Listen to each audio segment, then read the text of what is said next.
Pada video kali ini, kita akan melihat dengan jelas kebodohan Ustadz Profesor Dr. Menahem Ali ketika menganalisa Yesaya 29 ayat 12 bersama-sama dengan Ustadz Doditan dan Ustadz Kainama. Mereka ingin menunjukkan kebolehan dan kehebatan Profesor Dr. Menahem Ali dalam hal berbahasa Ibrani dan berbahasa Yunani. Dan mereka ingin membuktikan bahwa Yesaya 29 ayat 12 itu adalah nubuatan untuk Muhammad. Benarkah Ustadz Profesor Dr. Menahem Ali ini fasih berbahasa Yunani dan berbahasa Ibrani? Ternyata tidak. Kenapa saya katakan tidak? Karena selama dia menganalisa Yesaya 29 ayat 12 itu tidak pernah diterjemahkan secara full ayat 12 itu dari bahasa Ibrani atau dari bahasa Yunani ke bahasa Indonesia. Yang dibahas-bahas hanya kalimat lo ya dak sefer, lo ya dak sefer. Terus yang dibahas-bahas dan ditekankan adalah bahwa kitab itu diberikan kepada hanya satu orang, bukan kepada dua orang, bukan kepada tiga orang. Dan ternyata Yesaya 29 ayat 12 itu dalam bahasa Yunani, dalam bahasa Ibrani, sama artinya dengan Yesaya 29 ayat 12 bahasa Indonesia terjemahan lain. Dan ketika Menahem Ali menerjemahkan satu ayat, dia tidak terjemahkan sendiri, tapi dia membaca ayat 12 dari terjemahan kitab lain. Benarkah Yesaya 29 ayat 12 itu adalah nubuatan untuk Muhammad? Ternyata tidak. Karena apa? Kalau kita baca Yesaya 29 ayat 1 sampai 13 itu, baik bahasa Ibrani, baik bahasa Yunani, sama-sama artinya bahwa Yesaya 29 ayat 12 itu bukanlah nubuatan untuk Muhammad. Apa rupanya isi dan berita Yesaya 29 ayat 1 sampai 13 itu? Tuhan akan membutakan mata bangsa Israel sehingga penglihatannya akan seperti melihat kitab yang termeterai. Lalu jika kitab itu diberikan kepada satu orang, pasti dia mengatakan, aku tidak bisa baca.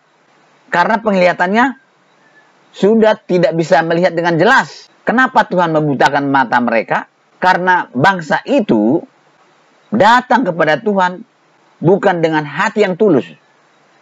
Mereka memuja Tuhan atau menyembah Tuhan hanya di bibir saja. Dan ibadah mereka adalah ibadah perintah manusia. Jadi Yesaya 29 ayat 12 itu bukanlah nubuatan untuk Muhammad. Yang paling konyol, Ustadz Profesor Dr. Menahem Ali berkata, jika orang Kristen yakin dan percaya bahwa Yesaya 29 ayat 13 itu adalah nubuatan untuk Yesus, ya boleh dong orang Islam meyakini dan mempercayai bahwa Yesaya 29 ayat 12 itu adalah nubuatan untuk Muhammad. Padahal ya, orang Kristen tidak pernah meyakini dan tidak pernah berkata bahwa Yesaya 29 ayat 13 adalah nubuatan untuk Yesus. Tetapi orang Kristen yakin dan percaya bahwa perkataan Yesus yang dicatat di dalam Matius 15 ayat 8 dan 9 itu adalah perkataan Yesus dahulu kala sebelum Yesus datang ke dunia ini sebagai manusia. Diulangi, diucapkan, dan dicatat di dalam Matius 15 ayat 8 dan 9. Mari kita lihat video selanjutnya. Nah, sekali lagi ini yang disebut sebagai kitab Nevi'im Mikraot Gedolot yang diterbitkan penerbit dari kalangan Yahudi, yakni penerbit Mashora Publications. Diterbitkan di Brooklyn, New York tahun 2016. Nah, ini saya kutip dari halaman 582. Di bagian atas itu tertulis Sefer Yesayahu. Sefer Yesayahu. Sefer Yesaya kalau bahasa kita. pada ayat yang ke-12 itu menjadi teks kontroversi ya di antara Muslim, kemudian Kristiani juga begitu. Memahami teks yang sama tetapi mempunyai kesimpulan yang berbeda. Tetapi kita coba untuk analisa secara linguistik dulu. Kalau kita lihat pada ayat yang ke-12 ini baris yang ke-1, 2, 3, 4 ya. Mulai dari baris yang keempat dari atas itu. Tertulis wenitan hasefer. Nah, dituliskan di situ ya. Wenitan hasefer al-ashar lo yada' sefer.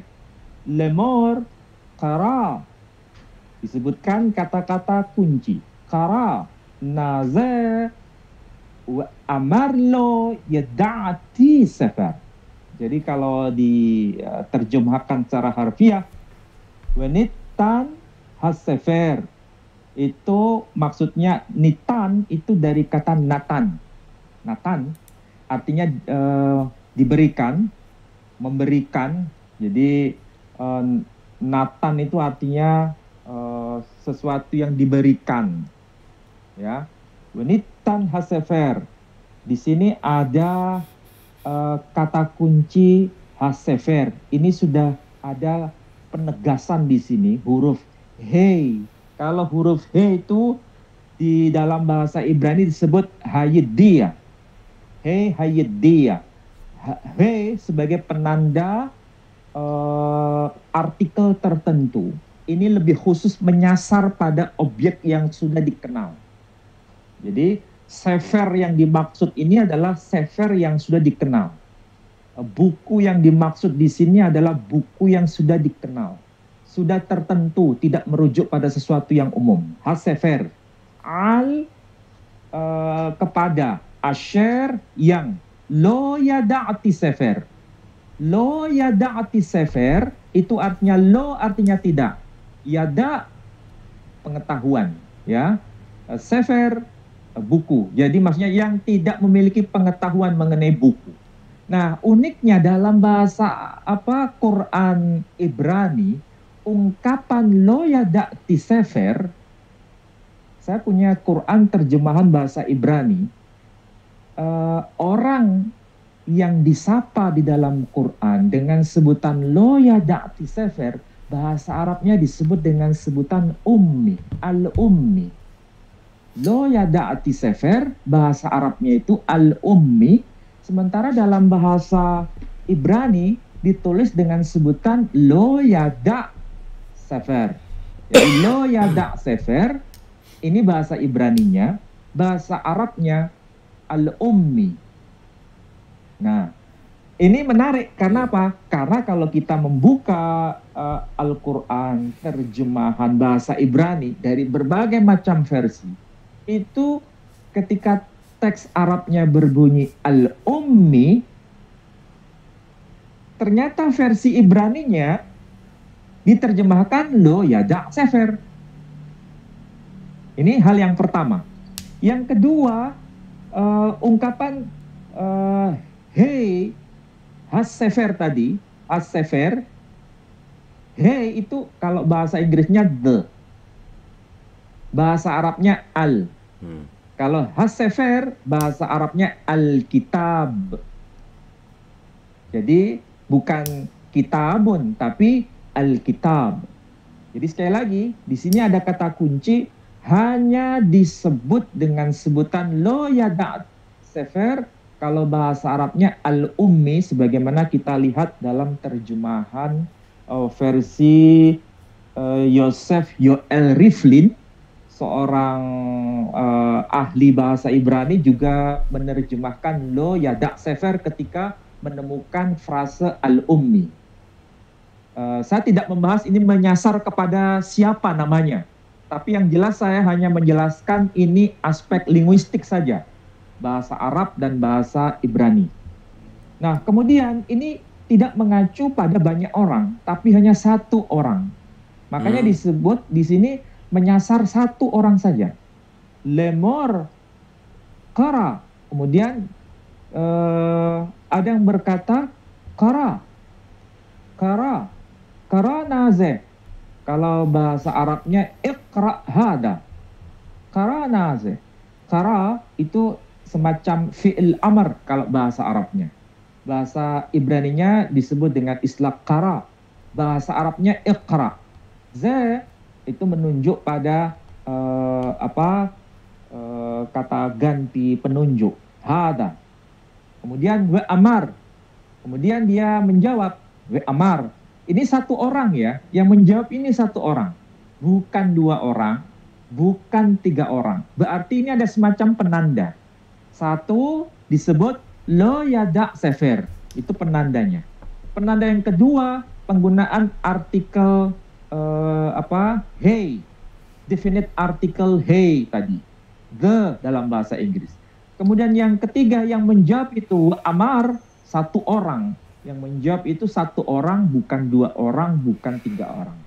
Satu orang ini menjawabnya, yang satu orang ini disapa dengan sebutan lo yada sefer, yang disebut al-ummi dalam bahasa Arab, mengatakan lo yada'ati sefer.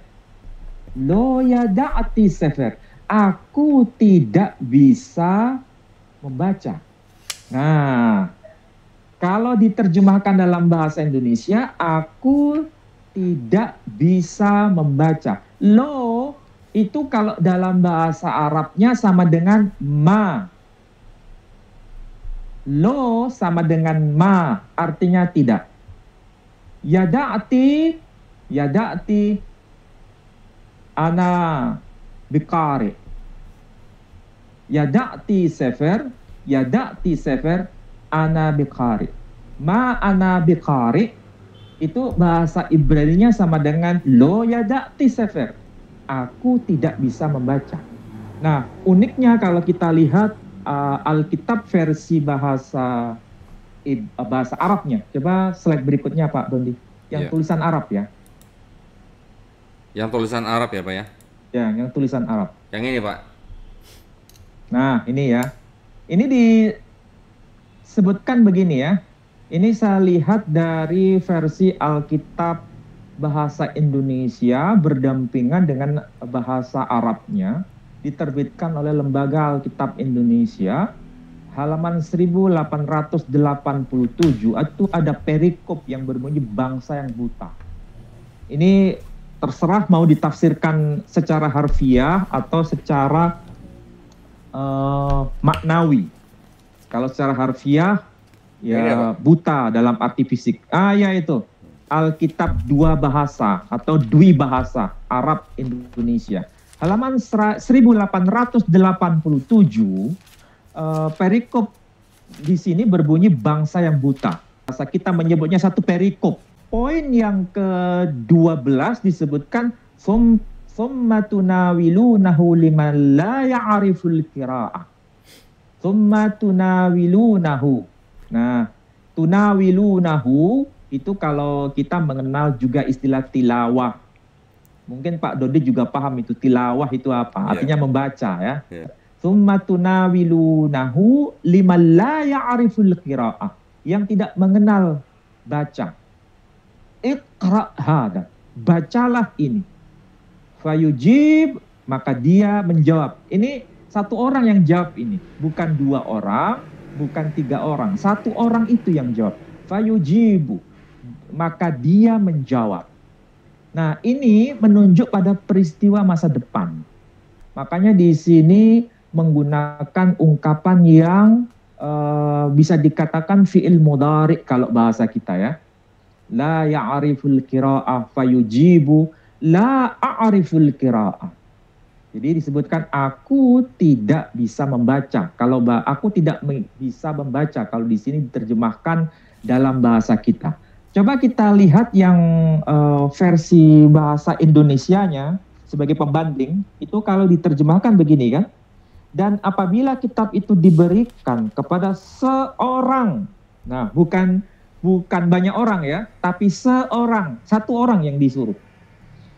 Dan apabila kitab itu diberikan kepada seorang yang tidak dapat membaca dengan mengatakan, baiklah baca ini, maka ia Iya, satu orang, bukan dua, bukan tiga, bukan empat, dan sebagainya. Satu orang.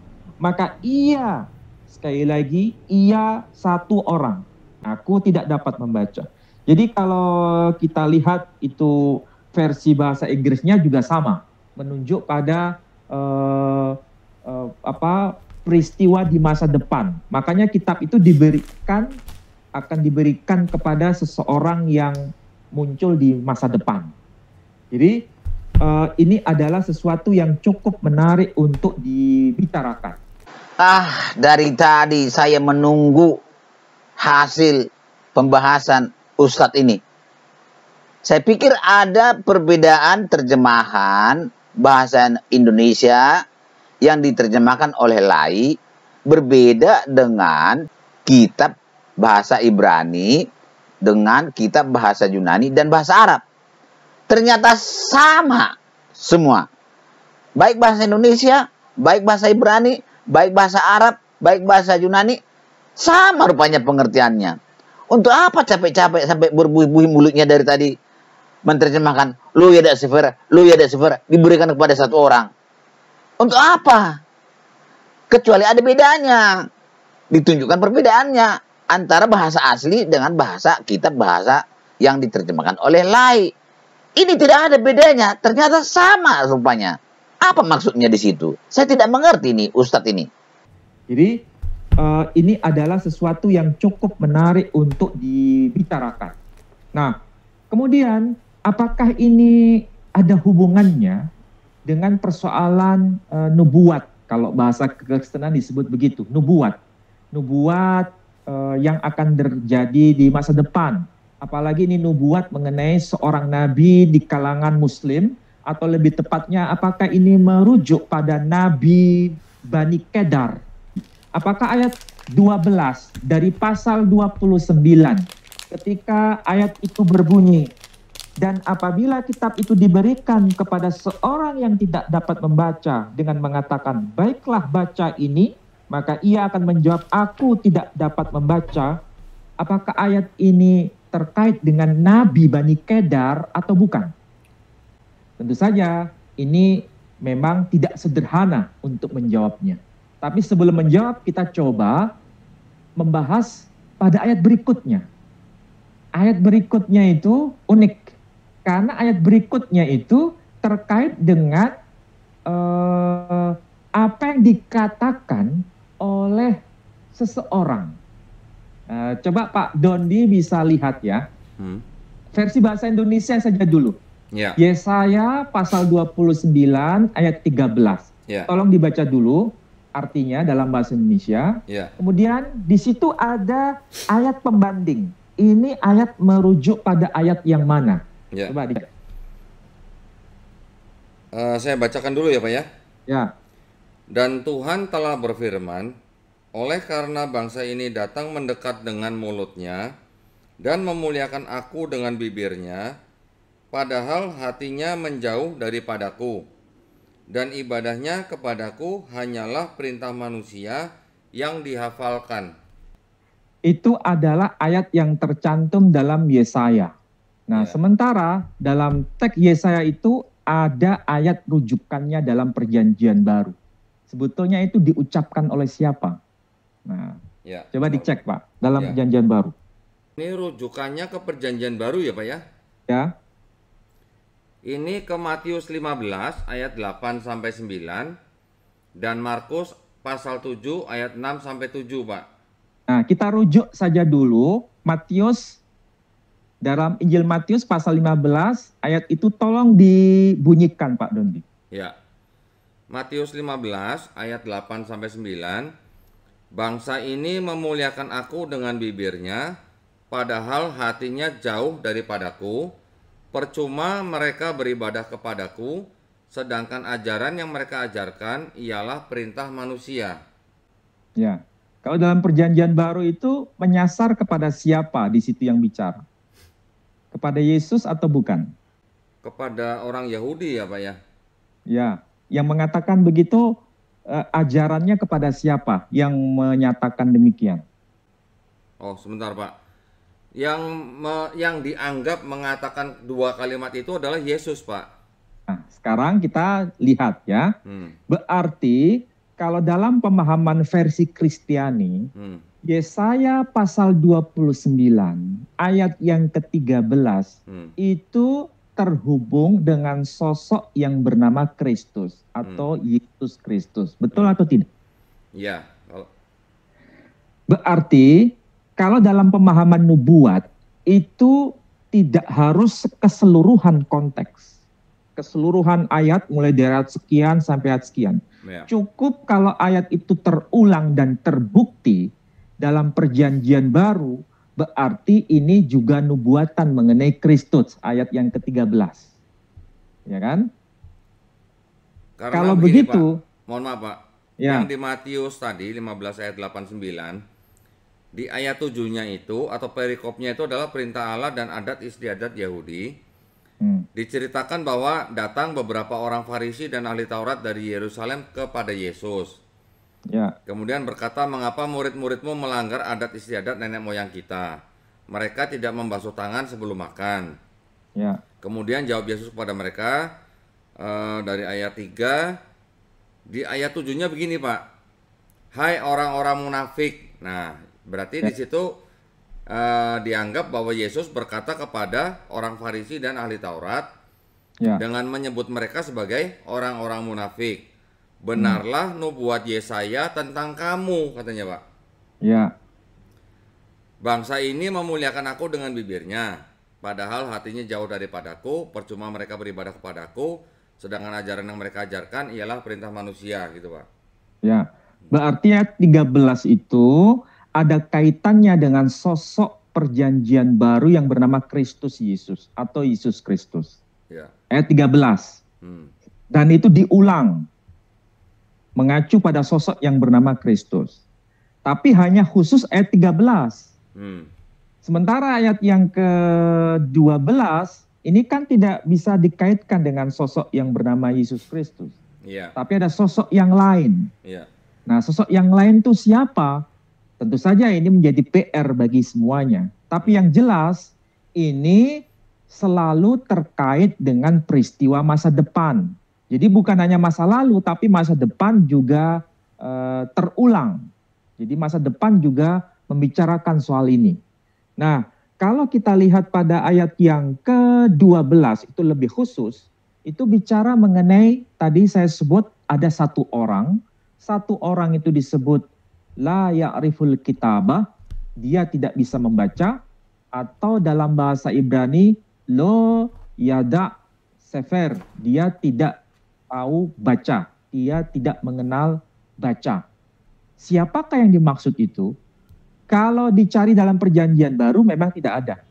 Tapi dicari dalam versi Islam, ada ayat seperti itu, tetapi tidak dalam, sekali lagi, dalam perjanjian baru, tetapi dalam versi referensi Islam.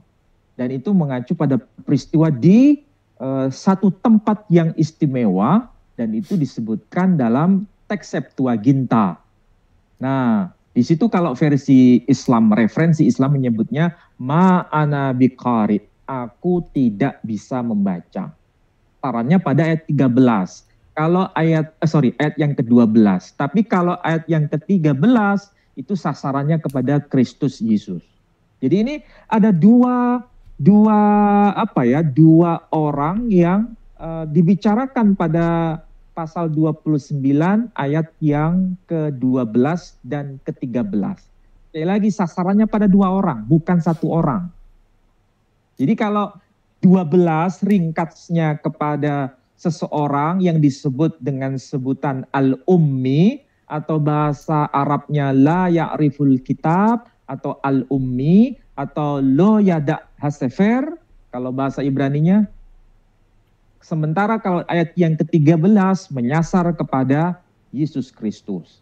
Jadi dua ayat ini berdampingan sebetulnya pada dua orang, bukan satu orang. Loh. Ustadz. Kau itu kan profesor doktor. Masa kan lebih pintar. Ustadz Donditan mengatakan bahwa Yesaya 29 ayat 13 itu adalah nubuatan yang menunjuk orang Farisi dan ahli-ahli Taurat. Kamu mengatakan Yesaya 29 ayat 13 itu menunjuk Yesus. Salah Ustadz. Yang benar itu Ustadz Donditan. Coba dengarkan perkataannya. Di ayat 7-nya begini, Pak. Hai orang-orang munafik. Nah, berarti di situ dianggap bahwa Yesus berkata kepada orang Farisi dan ahli Taurat dengan menyebut mereka sebagai orang-orang munafik. Benarlah nubuat Yesaya tentang kamu, katanya, Pak. Ya. Bangsa ini memuliakan aku dengan bibirnya, padahal hatinya jauh daripadaku. Percuma mereka beribadah kepadaku, sedangkan ajaran yang mereka ajarkan ialah perintah manusia, gitu, Pak. Kemudian kita lihat dalam versi Ibraninya ini. Coba teks yang sebelum ini ya, slide sebelum ini ditampilkan Pak Dondi. Nah, di sini ada penjelasan dari radah ya. Sebagaimana yang tadi saya sebutkan covernya ya. Cover Mikraot Gedolot, Nevi'im, khususnya Sefer Yesaya. Di sini ada radah yang bagian atas dulu sendiri, pojok kiri. Tulisannya Resh Dalet Kuf, radah. Itu nama dari rabi yang kepanjangannya namanya adalah Rabbi David Kimchi. Nah, ketika mengutip ayat ini, ayat yang ke-12, ada penegasan has-sefer. Jadi sefer itu atau kitab itu. Al-asyar lo yada sefer. Diberikan kepada orang yang tidak bisa baca. Has-sefer, sefer itu, kitab itu, al-asyar lo yada sefer. Diberi kepada dia yang tidak bisa baca. Wa amar lo yada'ati. Dan dia menjawab, orang tadi yang tidak bisa baca itu, wa amar lo, dan dia lo yada'ati, aku tidak tahu likrat. Nah, di sini ditegaskan, tidak tahu apa di sini.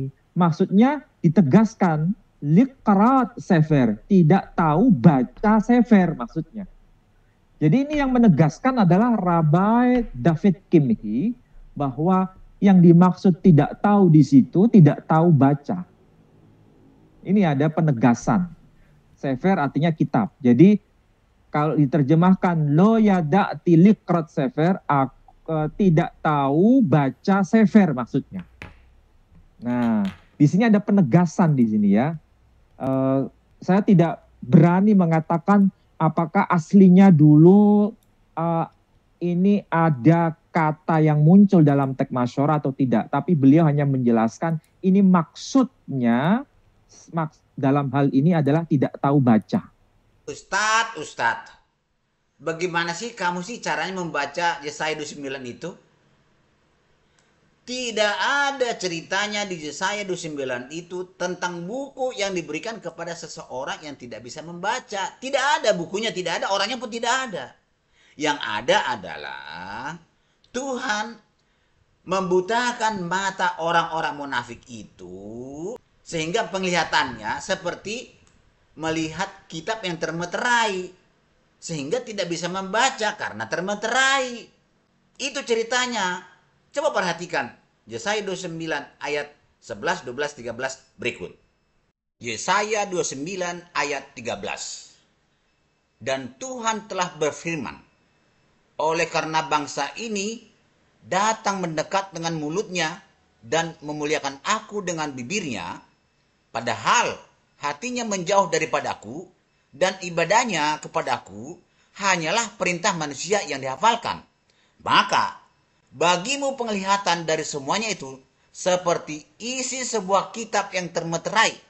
Apabila itu diberikan kepada orang yang tahu membaca dengan mengatakan, baiklah baca ini, maka ia akan menjawab, aku tidak dapat sebab kitab itu termeterai. Dan apabila kitab itu diberikan kepada seorang yang tidak dapat membaca dengan mengatakan, baiklah baca ini, maka ia akan menjawab, aku tidak dapat membaca. Nah, kita coba lihat yang teks Septuaginta, Pak Dondi. Ya. Ini apa ya? Ini yang versi bahasa Yunaninya ya. Ya, di sini ada Yunani, ada Ibrani, Pak, sekalian, Pak. Ya, nah kita lihat, kita bandingkan ya. Kalau dalam teks Ibraninya di situ, wanitan hasefer al asher lo yada sefer lemor karana ze we amar lo yada'ati sefer. Tidak ada penyebutan nama lokasi di mana sang manusia laki-laki yang tidak bisa baca itu menerima kitab. Tidak disebutkan nama lokasi. Tapi coba kita lihat pada ayat yang ke-12 versi Yunani. Nama lokasi di sini juga tidak disebutkan, tetapi ada kalimat penjelas di sini. Penjelasnya apa? Ada istilah escheiras di sini ya. Kalau teksnya lengkapnya kaedo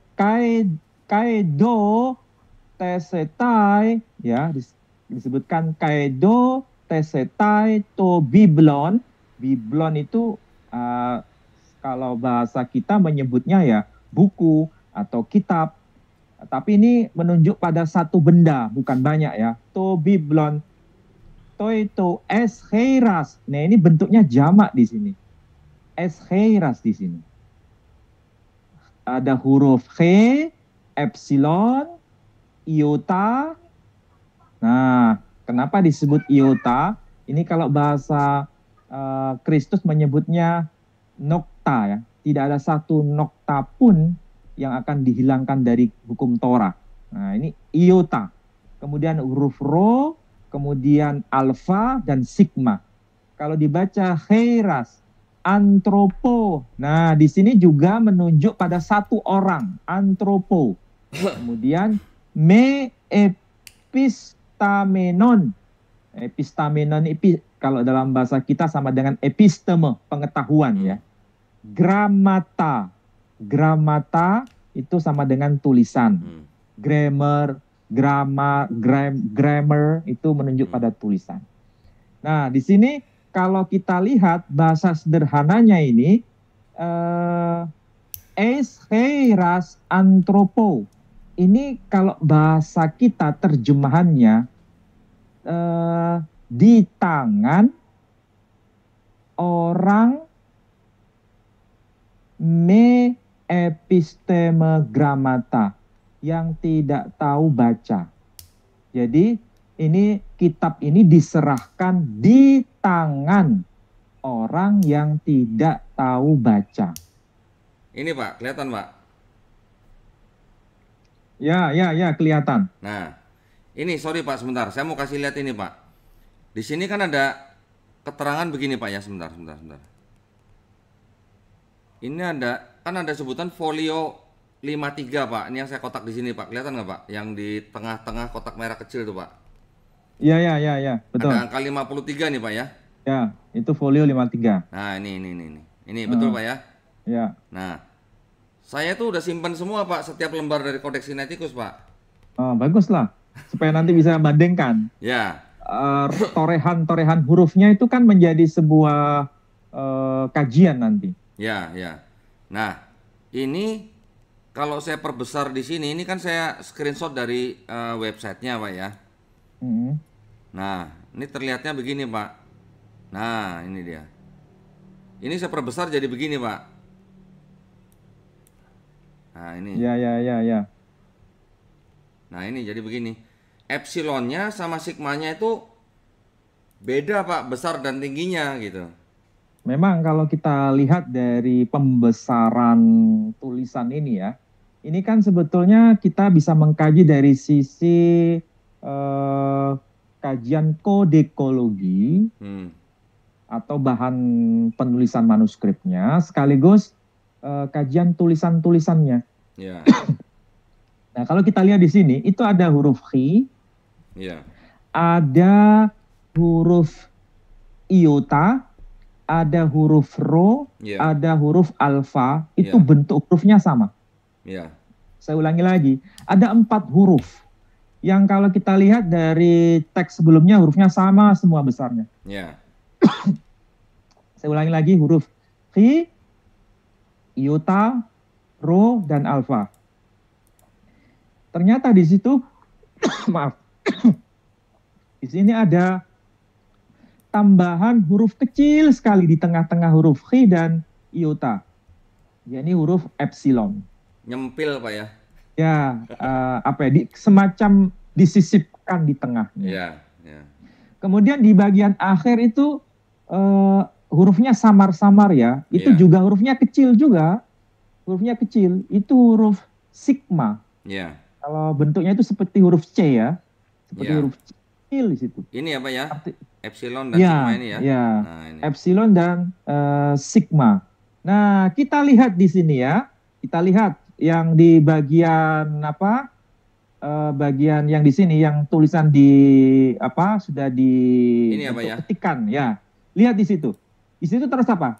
Ini Pak. Khi, ya, Khiras, khi, kemudian diperbesar aja nggak apa, Sebentar. dimerahin nggak apa. Ya, ya, sebentar. Ini apa ya? Mana tadi? Ah ya ini nih. Nah. Nah ini Khi, Iota, Rho, Alpha, Sigma itu tidak punya makna ya di sini. Ya. Ini diartikan apa tidak punya makna. Ini dikatakan sebagai scribal error. Kenapa? Tidak punya makna. Sama sekali nggak punya makna. Sekali lagi tidak punya makna. Khi, Iota, Rho, Alpha, Sigma. Makna apapun tidak bisa bunyi di sini. Apalagi terkait dengan eis di sini, kemudian ditambahkan ada kata-kata antropo, menunjuk pada satu orang di sini. Ini yang menunjuk pada istilah milik di sini ya, milik. Jadi ini ada kata benda yang sebetulnya itu harus terkait dengan milik seseorang, ya. Kata benda milik dari seseorang. Seseorang itu disebut dengan sebutan antropo di situ. Tapi ini nggak bunyi maknanya apa, tidak teridentifikasi. Ini scriber error, ya. Kemudian ini dari mana cara pembetulannya ini? Ternyata di sini ada kata-kata aslinya hira, tapi kemudian ditulis apa ini? Heras. Keras, ya. Heras. Kalau heras ada maknanya, artinya tangan-tangan. Iya. Ya. Tangan-tangan ya. Ya. Tapi apakah betul aslinya heras? Kalau dari sisi bentuk tulisan itu pasti ditambahkan belakangan. Iya. Tapi kalau ini disesuaikan dengan tulisan aslinya hanya 4 huruf saja, yakni Khi, Iota, Rho, dan Alpha. Iya. Hira. Hira itu menunjuk pada kata benda. Arti harfiahnya ya hira, artinya gua Hira itu. Ya. Gua Hira miliknya orang yang tidak bisa baca gitu. Tapi yang jelas ini Hira dari milik seseorang yang tidak bisa baca dan tulis tadi. Atau singkatnya ini Hira, gua Hira milik dari orang yang tidak bisa baca. Dalam bahasa Ibraninya, dalam bahasa Yunani disebut es hira antropo. Kalau diterjemahkan satu-satu begini nih Pak Dodi ya. Ya. Kai itu artinya dan. Dotesetai akan diberikan. Jadi ini peristiwa menunjuk pada masa yang akan datang ya. Akan diberikan, akan disampaikan, ya tepatnya akan diberikan.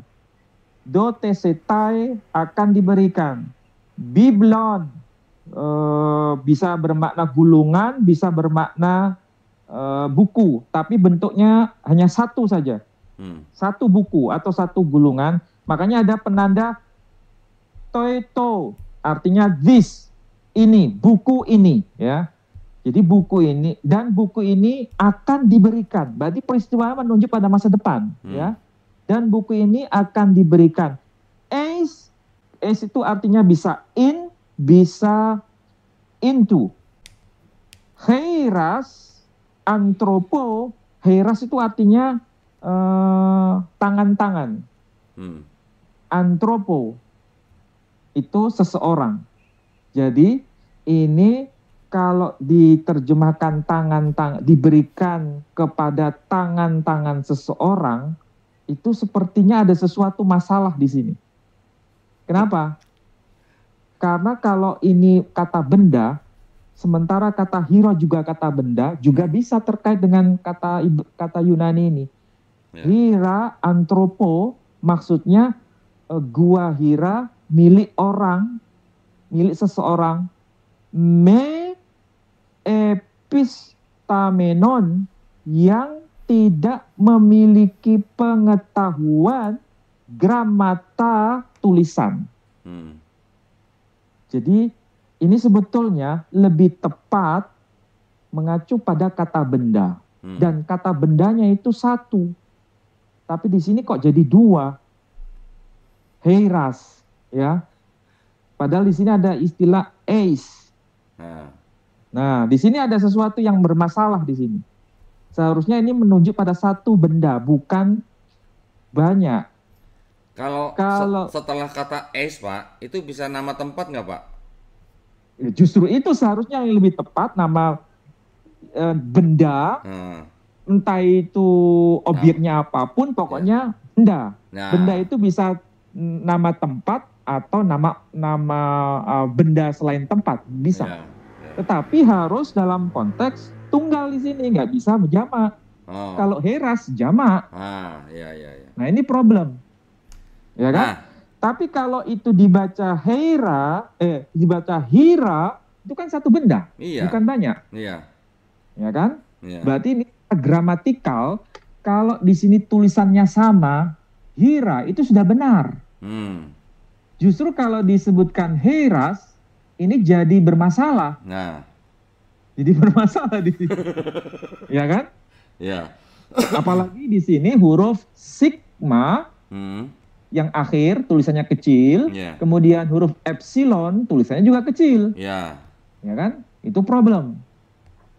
Jadi kalau ini bacaannya hira, itu umat Islam boleh mengklaim bahwa ini adalah nama gua hira. Gua hira dari milik seseorang yang tidak bisa baca. Itu secara historis terbukti, terbukti. Tapi kalau hira ini kan dalam Perjanjian Baru tidak ada. Adanya dalam kitab hadis. Hadisnya Muslim itu kan. Tapi yang jelas ayat 12, ayat 13 itu kalau dibaca secara utuh memang tidak menyasar kepada bangsa Israel, tapi menyasar pada seseorang.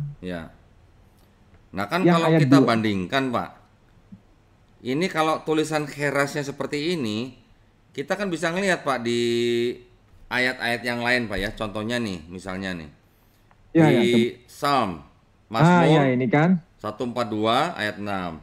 Heras tulisannya epsilonnya sama tinggi, Pak. Sigmanya juga sama tinggi.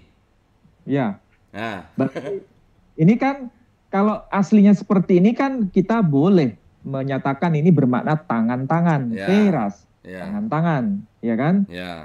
Sementara yang tadi tulisannya hanya he, iota, rho, dan alfa, itu kan kata bendanya seharusnya cuma satu. Tapi kemudian bisa dijamakkan di situ.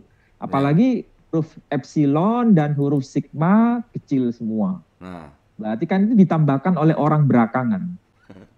Nah kita lihat, Pak, di ayat-ayat lain, Pak. Nah ini di Ayub, Pak, pasal 4 ayat 3. Tulisannya jelas, sama tinggi, sama besar, heras. Ya, benar. Tulisannya heras. Kai heras dan tangan-tangan ini maksudnya. Kai heras dan tangan-tangan. Kalau ini hiras ya, Pak, ya? Ya ini hiras. Nah, ini dari Ayub 15 ayat 25. Nah, ini kemudian dari Proverbs, Pak. 31 ayat 19.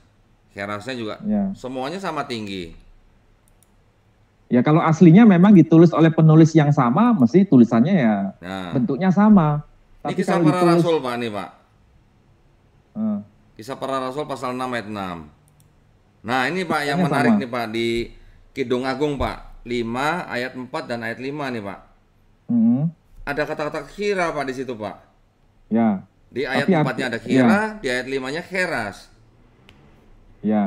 Jadi artinya dua benda yang tidak sama di sini maksudnya. Ya, maksud saya gini Pak, di dalam Septuaginta memang ada kata hira dan juga ada kata heras yang sebenarnya beda kata gitu kan Pak ya? Ya, beda kata, beda maksud, beda referensi. Ya, sedangkan di Yesaya 29 ayat 12 itu terlihat jelas bahwa itu aslinya hira, tetapi dirubah atau ditambahkan 2 huruf yang dibaca menjadi heras kan Pak gitu ya? Harus jadi catatan. Kenapa kok Hira ini dikaitkan dengan Gua Hira? Itu kan sesuatu yang mungkin diperdebatkan ya. Ya. Sebetulnya kalau tidak ditambah-tambah dengan huruf kecil-kecil tadi, itu sudah betul bacanya Ya. Hira. Tapi karena ditambahkan, karena ada kepentingan tertentu, maka di situ tidak bermakna Gua Hira, tapi digeser ke makna tangan-tangan, tangan-tangan orang yang tidak bisa baca tulis. Padahal di sini di gua milik orang yang tidak bisa baca tulis. Ya. Diberikan kitab itu di gua Hira milik orang yang tidak bisa baca tulis. Nah, siapakah lagi dia?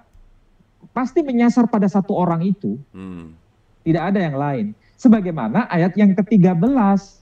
29 ayat yang ke-13 itu juga menyasar pada satu orang itu yang mengulang ayat itu di dalam perjanjian baru terdokumentasi. Matius Kalau ayat yang 15:89 Pak ya. Ya. Sedangkan ayat yang ke-12 terdokumentasi dalam dokumen Islam. Kenapa di sini ada penambahan 2 huruf sehingga terbaca heras? Makanya kalau bacaan yang awal berbeda dengan bacaan yang akhir, sementara di situ bukan bicara soal scriber error, tapi bacaannya sudah benar, tapi kalau dikoreksi berarti ada tujuan lain. Ya kan? Itu problem yang harus kita cermati. Bunyikan kau ini. Iya kesian lah, kesian ketahuan banget itu diselipinnya itu hurufnya. Hurufnya kesian. Kan huruf E-nya itu diselipkan gitu loh. Itu kan jaraknya kesian Tat. Sesuatu. Saya sampai terkentut-kentut mendengarkan analisa para ustadz-ustadz ini. Padahal Ustadz Profesor Dr. Menahem Ali sudah mengatakan bahwa kata hira tidak punya makna bagi orang Yahudi. Jadi kemungkinan setelah selesai para penulis Alkitab kami menulis kitabnya itu, dibaca ulanglah Alkitab itu, dibaca ulang, ketemulah kata hira yang tidak punya makna itu. Supaya punya makna, diselipkanlah huruf kecil-kecil itu sehingga punya makna tangan-tangan. Maka kalimat itu bisa dipahami. Yang mengatakan kitab itu diberikan kepada tangan-tangan orang yang tidak bisa membaca. Begitu kawan. Kalau memang maksud dan tujuan penulis Alkitab kami itu menuliskan atau menyelipkan huruf-huruf kecil itu untuk menutupi nubuatan tentang wahyu yang akan datang di Gua Hira kepada Muhammad ribuan tahun yang akan datang, ya sudah lebih pantas penulis Alkitab kami itu disebut nabi daripada Muhammad. Karena dia tahu apa yang akan terjadi. Supaya nubuatan itu tidak ada, ditutupilah, diselipkanlah kata-kata yang huruf-huruf kecil itu tadi. Kalau memang begitu, apa nggak lebih pantas dia disebut nabi? Oleh karena itu para ustadz, pikir pakai otak. Kalian bilang kalian itu orang cerdas. Berpikirlah baik-baik. Pakai otakmu yang cerdas itu. Terima kasih.